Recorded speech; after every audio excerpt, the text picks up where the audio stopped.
এখানে রাইট রং এর কোনো কিছু নেই, সমস্যার এখানে কিছু নেই। আপনি পার্টিকুলার ডেতে যে কোনো টিমই খারাপ ক্রিকেট খেলতে পারে। আমরা একটা ধারণা নিয়ে সিলেক্ট করি, আমরা তো ভবিষ্যৎ জানতে পারি না। বাংলাদেশ টিমের বড় পাওয়া এই টুর্নামেন্টে গেছে সাইফের পারফরমেন্স। আমি বিলিভ করি আমার টিম ভালো রেজাল্ট করবে। এখন যেহেতু বাইরে আছি, আমাকে আবার রিকভারি করতে হবে ক্রিকেটে আসার জন্য। থাকতে পারলে তো ভালোই হতো।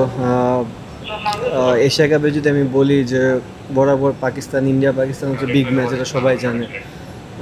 ছোটো থেকে যখন খেলা দেখি তখন দেখি এই টিমগুলো অনেক বড় বড় নাম। সো দুইটা ম্যাচে আমি খেলতে পারিনি, এক কথায় বলা চলে বড় দলের সাথে এশিয়া কাপের মঞ্চে খেলতে পারলে খুব ভালো লাগতো। পরেরটা পরে, বাট খেলতে পারলে ভালো লাগতো।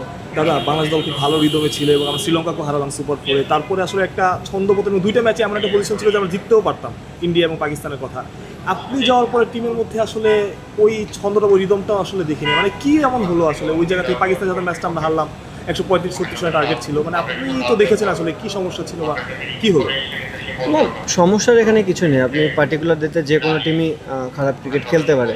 আমার মনে হয় ওভারঅল আমরা বিফোর এশিয়া কাপ এবং এশিয়া কাপের প্রথম 3-4টা গেম আমরা খুব ভালো ক্রিকেট খেলেছি। ইনফ্যাক্ট ইন্ডিয়ার সাথে আমরা ভালো ক্রিকেট খেলতেছিলাম।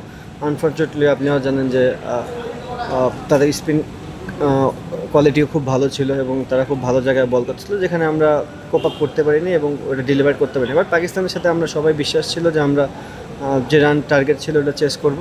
বাট ক্রিকেট সার্টেনলি যে কোনো কিছুই হতে পারে। আমার মনে হয় আমরা ওই জায়গাটা ব্যর্থ হয়েছি অ্যাজ এ ব্যাটসম্যান।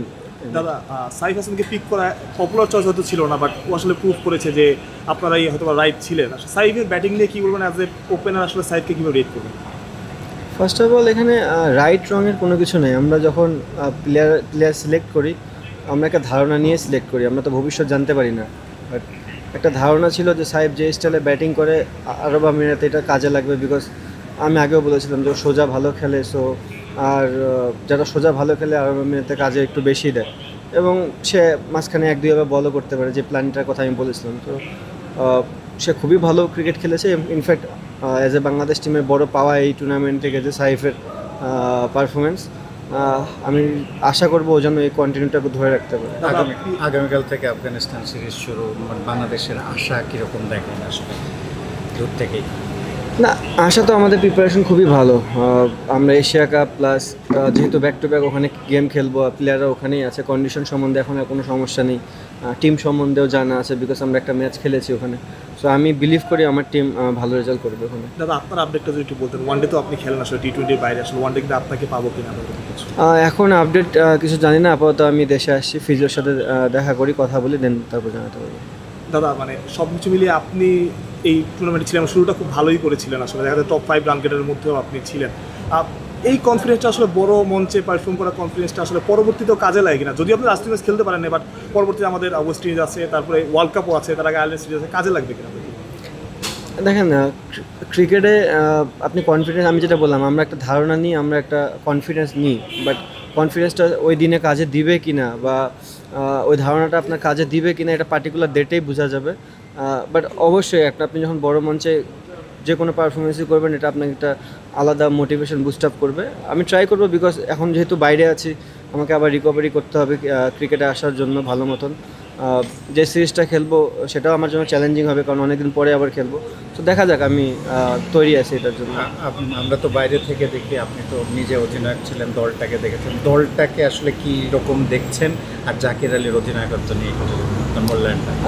দল আমার খুবই ভালো, আমি খুবই হ্যাপি আমার দল নিয়ে। আমি বললাম যেটা, আপনি কন্টিনিউ পারফর্ম হবে না, আপনার 1-2 দিন খারাপ যাবে। আমাদের গিয়েছে, আমরা চেষ্টা করবো এই জিনিসগুলোকে যত তাড়াতাড়ি ওভারকাম করা যায়। আর জাকির আলী জিনিসটা দেখেন, একটা প্লেয়ার অনেক দিন পরে হুট করে একটা বড় দায়িত্ব। আমরাও জানি যে ইন্ডিয়া পাকিস্তান ম্যাচ এবং পাকিস্তান মানে ইন্ডিয়ার ম্যাচ একটা বিগ ম্যাচ, সেম পাকিস্তানের সাথে একটা অলমোস্ট সেমিফাইনাল ম্যাচ ছিল। সো একটা প্লেয়ার যখন কন্টিনিউ ক্যাপ্টেনশিপ না করে, তার জন্য অনেক ডিফিকাল্ট। বাট আমি বলবো যে জাকির আলী অনেক ভালো ফিডব্যাক দিয়েছে আমাদেরকে। অ্যাজ এ আমি ক্যাপ্টেন যেহেতু, সেটা আমি দেখেছি বাইরে থেকে। আমার মনে হয়েছে সে এতদিন ধরে প্রিপেয়ার্ড না থাকার পরে যে জিনিসটা ডেলিভার করতে পেরেছে বাংলাদেশের জন্য, আমার মনে হয় এই সিরিজটাতে সে আরও বেশি ভালো ফলাফল দিতে পারবে। দাদা, আমার থেকে লাস্ট 2 প্রশ্ন একদম। একটা দল আর কি যে অনেকদিন ধরে ক্রিকেট খেলছে বা একই সাথে খেলছে, অনেক সময় এরকম হয় যে আমরা বিশ্বকাপের আগে গিয়ে ক্রিকেটার চেঞ্জ করি বা আমরা একজন ক্রিকেটার নিয়ে আসি যে আসলে অনেকদিন ধরে ক্রিকেটের মধ্যেই নেই। আপনি কি ক্যাপ্টেন হিসেবে চাইবেন কিনা যে এই দলটা আসলে 2-1 এমনিতে বাইরে থেকে বা এই দলটাই কন্টিনিউ করা ওয়ার্ল্ড কাপ পর্যন্ত? আপনি দেখেন বড় বড় মঞ্চে আপনার প্লেয়ার তো দরকারই, সাথে সাথে এক্সপিরিয়েন্স খুবই কার্যকর। আপনি যখন একটা প্লেয়ার কন্টিনিউ বেসিসে অনেকগুলো ম্যাচ খেলে ইন্টারন্যাশনাল খেলবে, তার জন্য ডেলিভারি করাটা আর ইজি হবে।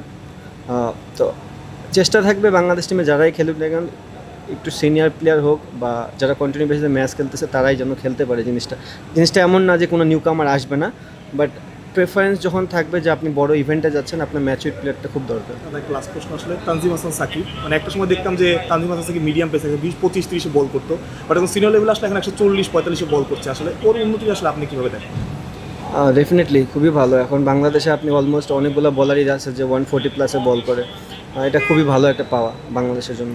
আমার থেকে লাস্ট কোয়েশ্চেন, যে সোশ্যাল মিডিয়াতে রিসেন্টলি আপনি একটা পোস্ট করেছেন ভক্তদের উদ্দেশ্যে, একটা অনেক আশা নিয়েই আপনারা বলেছিলেন যে চ্যাম্পিয়ন হতে গিয়েছেন, অনেক সেইভাবে এগোচ্ছিল দল, শেষ 2 ম্যাচ হেরে সেটা হয়নি। আর তাদের উদ্দেশ্যে কি বলবেন, আর আশা রাখতে বলবেন কিনা দলের উপর? দেখেন, আমরা এতদিন ধরে পরিশ্রম করেছি একটা জিনিসের টার্গেটের জন্য, রাইট? আমরা যখন আপনি যে কোনো ইভেন্টে যখন যাবেন, আপনি পারেন বা না পারেন, আপনার কিন্তু মেন্টালি সবসময় থাকতে হবে যে আপনি বড় একটা টার্গেট নিয়ে যাচ্ছেন। সো আমাদের টার্গেটও বড় ছিল, এবং ইনফ্যাক্ট মানে জাকির এই কথাটা আপনাদের অ্যান্সারও দিয়েছিল যে আমরা একটা গেম হারার পরও আমরা ওই মেন্টাল জিনিসটা আমাদের ওইটা ছিল।